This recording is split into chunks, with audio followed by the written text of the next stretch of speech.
Welcome everybody to the Living Classroom Project, where we're teaching you guys how to start your own garden, harvest your veggies, and then compost your food scraps. So far we've done a lot of no digging, and I'm not sure if you can see, I've got some no dig beds over there myself. I've dug, I've lost count how many meters of no dig vegetable beds that I've made. Alas, I got some photos from some very special garden ambassadors from down in Wollongong near Sydney who have started their very own no-dig vegetable beds as well. Have a look at how many that they've dug. They've got all the different layers that they've made their vegetable gardens with, and now look at that. They're pocket planting into their veggie beds and putting in some beautiful little seedlings in there. Awesome work, guys. Okay, so today we're going to head over to Dan Deighton's house and we're going to learn how to compost all of our food scraps in a pretty peculiar way. Okay, let's go. Hey, thanks Aaron and Vanessa. My name's Dan, and how cool. We've got ourselves a veggie garden, we've grown and harvested some pumpkins, and we've turned those pumpkins into pumpkin soup, pumpkin scones, and guess what? We've got a whole lot of food waste to deal with. So what is the problem with all this food waste? Well, it starts in the kitchen. We put it into our bin. The bin gets taken away by the garbage truck and sent off to the landfill. In the landfill, the food waste rots, turns into greenhouse gas, and that drives climate change. Some of it turns into a leachate or a liquid and pollutes our waterways. So how big's the problem? Well, on average, a person produces 1 kilo of food waste per day. In my house, there's 2 people, so there's 2 kilos a day. So imagine if you lived in a city of 1 million people.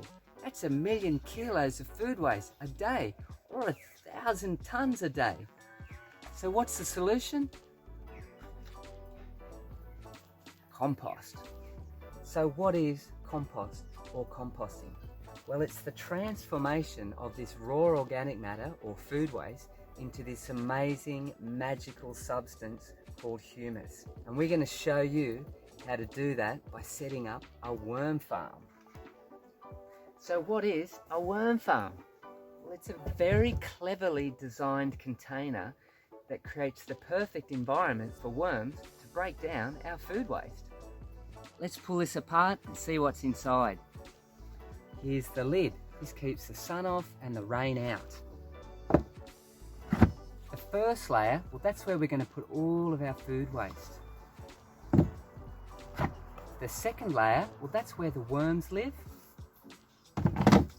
And in the third layer, this is the container. It stops the worms from falling out, and it helps us to collect some of the goodness.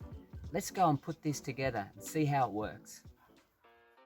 First thing we're going to do is find the perfect spot that gets shade all day long and creates a really nice, cool environment for our worm farm. I reckon this is a really great spot here. Now that we've found the perfect spot for our worm farm, we're going to set up the collection tray.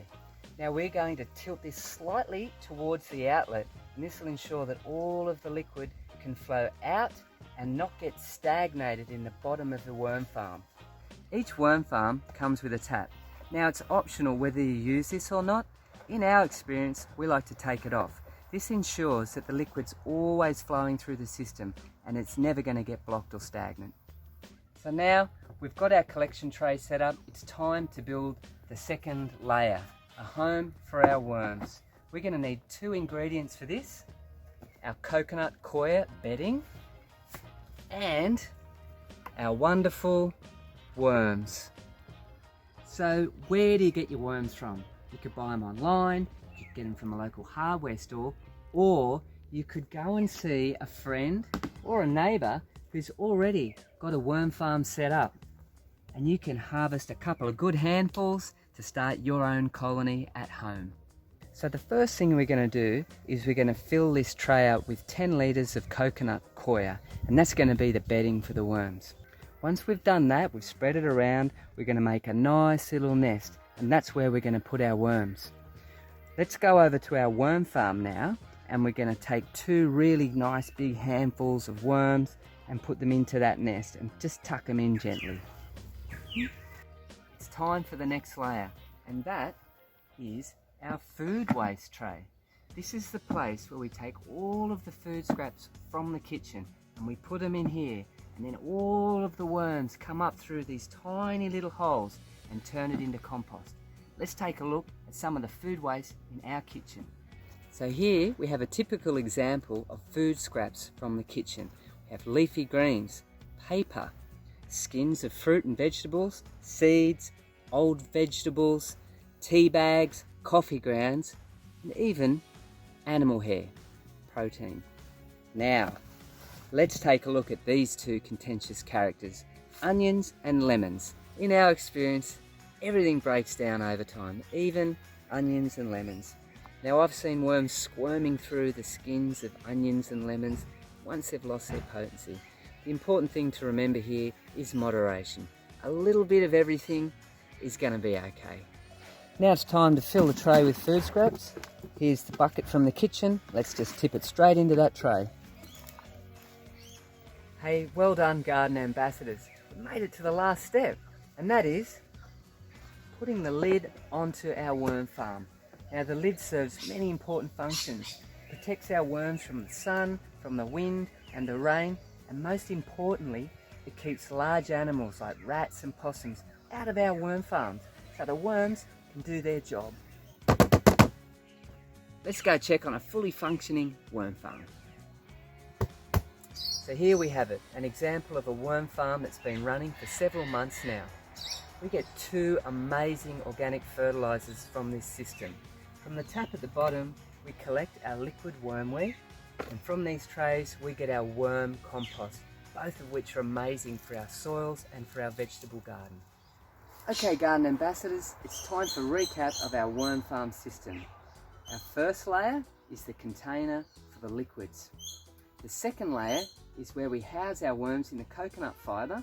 The third layer is where we put out our food scraps and the worms turn that into amazing compost for the garden. And our final layer is the lid to protect our worms from all of the elements. Now it's over to you for the Garden Ambassador Challenge. So your Garden Ambassador Challenge is to build your very own worm farm. Now, you don't need to build a worm farm just like this one. You can get creative. You can use bathtubs, you can use all sorts of containers. You can really use your imagination for this. And if you can't make a worm farm, you can always do a really cool drawing. And what I want you to do is I want you to send in photos or drawings of your amazing worm farms and send them to the Living Classroom at Facebook, Instagram, or our email. And we'll feature you in the next episode. So what do you reckon, Dan? Wrap this up? Let's wrap it up. All right, guys. See you in the next episode. Bye.